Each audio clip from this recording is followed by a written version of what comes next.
ശേഷം ഹാജറ ഒരു ആൺകുഞ്ഞിന് ജന്മം കൊടുത്തു. ഇബ്രാഹിം നബി അവന് ഇസ്മായിൽ എന്ന് പേരിട്ടു. അധികം താമസിയാതെ ഇബ്രാഹിം നബി അള്ളാഹുവിൽ നിന്ന് ലഭിച്ച ദർശനമനുസരിച്ച് ഹാജറയെയും കുഞ്ഞിനെയും മരുഭൂമിയിൽ ഉപേക്ഷിച്ചു.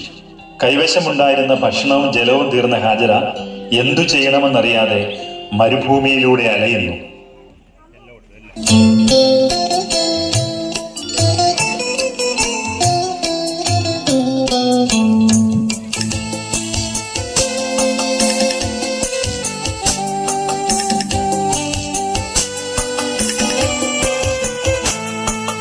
ഒരു തുള്ളി ജലമില്ല, ഒരുവനും തുണയില്ല, ഏകയായി തീർന്നുവല്ലോ ഹാജറ.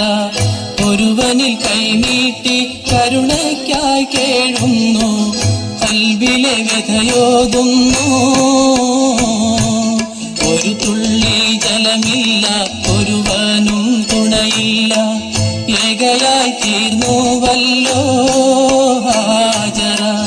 ഒരുവനിൽ കൈനീട്ടി കരുണയ്ക്കായി കേഴുന്നു, കൽബിലെ വ്യഥയോതുന്നു.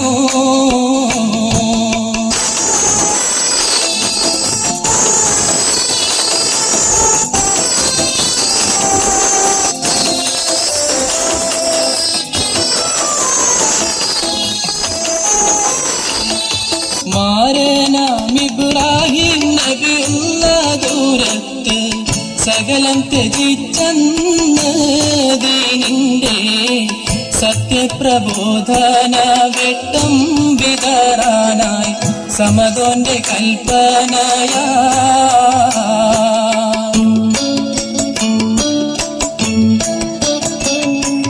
സഫ മർവ കുന്നുകൾ കയറിയിറങ്ങുന്നു, ഹാജറ തളരുന്നേ പൊന്മോന്റെ തളരുന്ന ഭൂമേനി കണ്ട് മനസ്സിന്റെ താളം പിഴയ്ക്കുന്നേ.